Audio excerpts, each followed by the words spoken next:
बोंबले हनुमान चौक ते बार्शी नाका जिजाऊ चौक या रस्त्याच्या कामासाठी 3 दिवस झालं उपोषणाला बसलात. नेमकी काय मागणी आहे आपली? माझी मागणी आहे की बार्शी नाका ते बोंबले हनुमान चौक हा पूर्ण रस्ता व्हावा. आणि आजकाल काय व्हायला लागले, ही बाकीची लोक असं उठवायला लागले की हा रस्ता मी अडवला. मी रस्ता अडवलेला नाही. कुठलाही बार्शी नाका ते दंडाई यांच्या घरापर्यंतचा रस्ता होणारा हा रस्ता मी अडवलेला नाही. आणि त्याच्याबरोबर पुढचा बी रस्ता व्हावा याच्यासाठी मी उपोषणाला बसलेला आहे. आज 3 दिवस झाले मी उपोषणाला आहे. माझ्याकडे कुठलाही पदाधिकारी किंवा कुठलाही ऑफिशियली कुणी आलेलं नाही. नेमकं आपली पुढली काय भूमिका आता? नेमकं काय आता आजच्या दिवस बघणार आहे, उद्यापासून पाणी पण बंद करणार आहे. आजपर्यंत पाणी पितो तर उद्यापासून पाणी बंद करणार आहे. आणि आज जर काय घटना घडली गेली, आज संध्याकाळी मी आज किंवा उद्या रस्ता रोको बी करणार आहे. त्यातून काय घडलं तर ठीक आहे. आताचं निवेदन दिलंय का तुम्ही प्रशासनाला? रस्ता रोको पोलीस स्टेशनला सगळं निवेदन देऊन आलेलं आहेत. दोन्ही पोलीस स्टेशनला, शहर पोलीस स्टेशनला आणि यांना पण दिलेलं आहे. आनंदनगर पोलीस स्टेशनला पण निवेदन दिलेलं आहे. माझी कोण अधिकारी आले आपल्याला भेटायला? काय कुठल्या पहिल्या दिवशी अधिकारी आले ते तेवढे राहुल काकडे आणि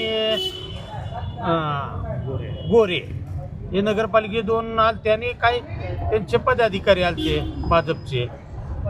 त्यांना पण हीच मागणी सांगितलेली आहे की बाबा तुम्हाला अडचण नाही माझी, तुम्ही ह्या रोड मी अडविला असं बदनामी करू नका माझी, असं पण त्यांना हात जोडून सांगितलं की हा बार्शी नाका ते दंडाई प्लॉटिंगचा हा रोड मी अडवलेला नाही. हे जनतेने लक्षात घ्यावं. ही माझी बदनामी करण्याचा प्रयत्न करायला हा आपला पुढचा रोड होण्यासाठी फक्त मला इथं बसायची वेळ आलेली आहे. मग काय तुम्हाला काय दिलं का नाही आश्वासन? काय पुढला रोड करतो नाही काय आश्वासन द्यायला तयार आहे ती, पण बाकीचं काय बोलायला तयार नाहीत ना. कुठल्या निधीतून करणार काहीच नाही. आता वाढीव निधीत बी नाही. हा निधी तर 2022ला परत गेलेला आहे.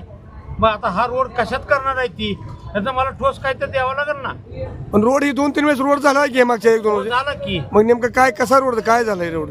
रोड होतो एक लक्षात घ्या. असंच कोणतं उपोषणा बसलं, कोणतं काय तर केलं की तेवढा पुरता येणे, डागडुजी करणे, ह्याच्या पलीकडे काहीच होत नाही. तर प्रॉपर रोड अजूनपर्यंत 35 वर्षात प्रॉपर रोड तयार झालेला नाही. हा या रोडच्या काय अडचण आहे तुम्हाला? रोडमुळं काय अडचण होती? रोडमुळं अडचण अशी आहे की आतापर्यंत कमीत कमी 10 लोक जायबंद झालेले आहेत. नावं सांगत नाही, मला नावं सांगायचं नको. आता परवा बार्शी नाका चौकात एक लेडीज पडली, ती आज ॲडमिट आहेत. आजपर्यंत या रस्त्याच्या कामासाठी किती लोक मेले, ते किती विद्यार्थी गेले, ते ह्यांनी प्रशासनाचा विचार करता घ्यायला जिम्मेदार कोण? आता उद्या जर इथून जर पुढं आज उपोषण सुटलं, उद्या जर इथून कोण गेलं, कोणाचा ॲक्सिडेंट झाला, काय त्याला जिम्मेदार कोण असणार आहे? याचं उत्तर प्रशासनाने द्यावं मला.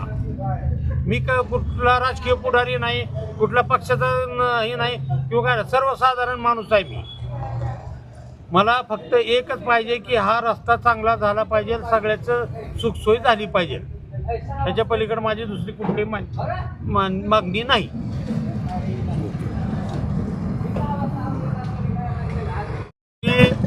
जनतेला एक आव्हान आहे की मी निस्वार्थ बसलेलो आहे, मला सहकार्य करावं.